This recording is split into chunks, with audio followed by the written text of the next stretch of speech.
Hi friends, welcome to my channel. Please subscribe and support. एक दिन अचानक बहुत अधिक शराब पीने की वजह से मीना की पति को देहांत हो जाता है। मीना की जिंदगी जैसे कभी मोड़ ली ही नहीं, उसके सारे सपने आंखों में ही मर जाते हैं। मीना की उम्र इतनी कम थी कि ससुराल में उसे रहना नहीं भाया और अपने माता पिता के साथ मैं मायके रहने लगी। 4 साल बीत गए। मीना जैसे ख्वाब देखना ही छोड़ दी। तभी अचानक विपुल नाम का लड़का मीना की जिंदगी में आया। विपुल नया नया मीना के मोहल्ले में रहने आया और मीना उसे पहले ही नज़र में भा गई। विपुल एक बहुत ही समझदार और अच्छा लड़का था। मीना के पिता से विपुल ने खुलकर शादी की बात की और मीना के पिता ने तुरंत शादी की रजामंदी कर दी, ये जानकर कि मीना की दूसरी शादी है। मीना एक विधवा लड़की है। विपुल को इस बात से कोई एतराज नहीं था। राजी खुशी शादी की तैयारियां हुई और मीना की शादी विपुल से हो गई। नम आंखों से मीना ने अपने माता पिता से विदा ली। मीना और विपुल गाड़ी में सवार होकर अपने घर जाने लगे। देर शाम हो गई है।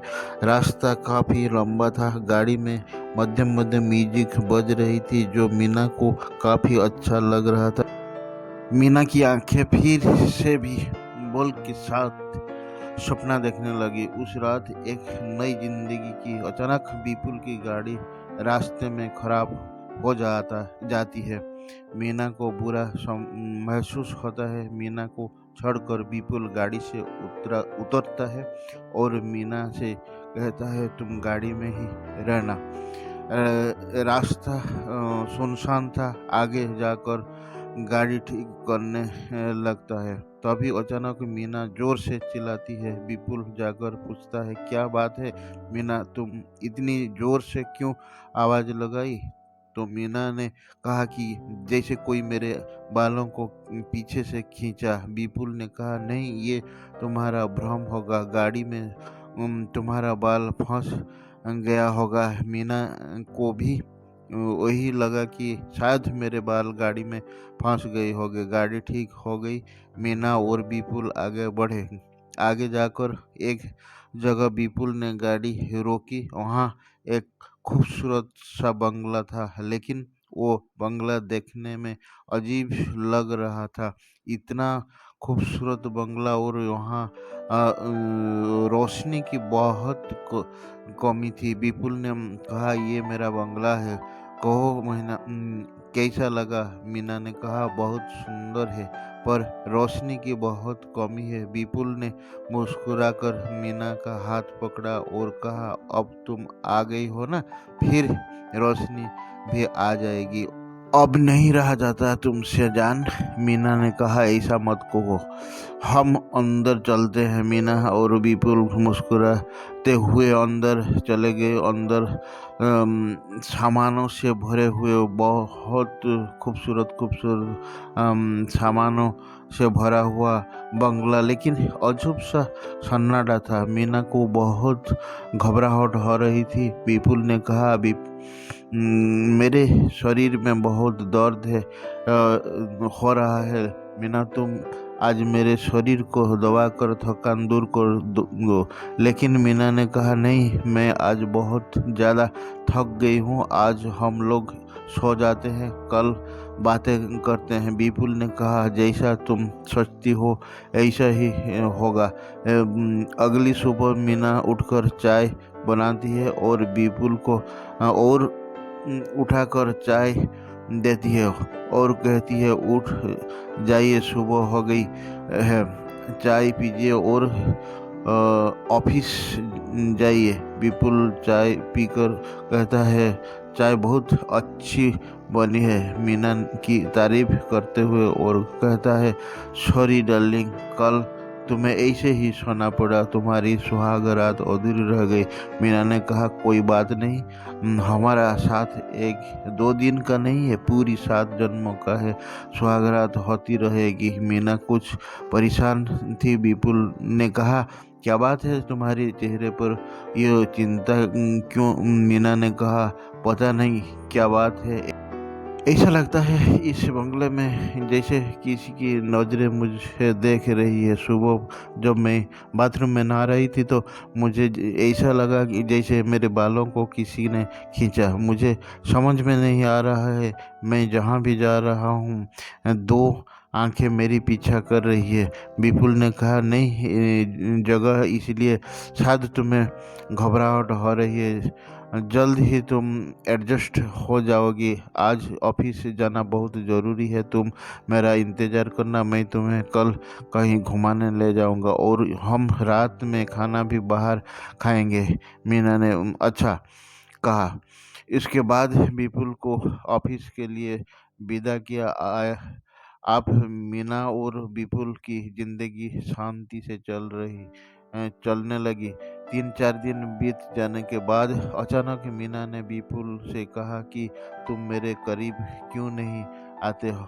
हम दोनों ने अभी सुहागरात भी नहीं मनाई, क्या बात है, मैं आपको पसंद नहीं हूँ क्या? विपुल ने मुस्कुराकर कहा, ये बात नहीं है मीना, अभी तुम्हें थोड़ा और इंतज़ार करना पड़ेगा। हमारे भी परिवार की ये पुरानी परंपरा है कि शादी के बाद पति और पत्नी बिल्कुल किसी तरह के संबंध में नहीं है वो बनते हैं, बिल्कुल यो दोस्त की तरह रहते हैं। तो तुम्हें भी हमारे परिवार में हमारी परंपरा निभानी पड़ेगी। अगर हम ऐसा नहीं करेंगे तो हमें परिवार का श्राप लगेगा। आखिर अमावस की रात आ ही गई और मीना ने की पति ने कहा था कि तुम्हें अमावस की रात तक ही तुम्हें इंतजार करना पड़ेगा, इसके बाद में और तुम सुहागरात मना सकते हैं।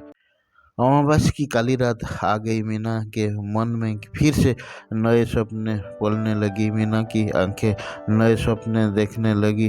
ये विपुल के करीब जाना चाहती थी और अपनी पहली सुहागरात के नाकामी के बाद दूसरी सुहागरात मनाना चाहती थी, लेकिन शायद नसीब में कुछ और ही लिखा था।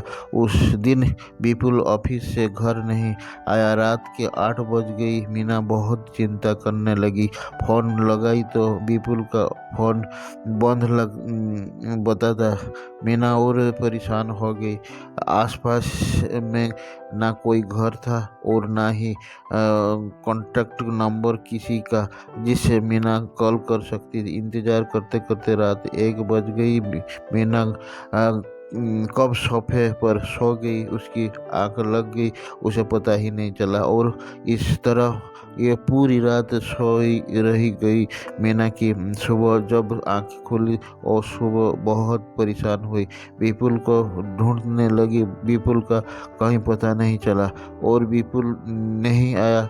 मीना बहुत परेशान हो गई और 3 दिन तक मीना विपुल का घर पर इंतज़ार करती रह गई। उसे ये बिल्कुल समझ में नहीं आई कि विपुल आखिर गया तो गया कहाँ। घर में एक बहुत बड़ा सा दरवाज़ा था जिसमें लाल कलर का ताला लगा हुआ था।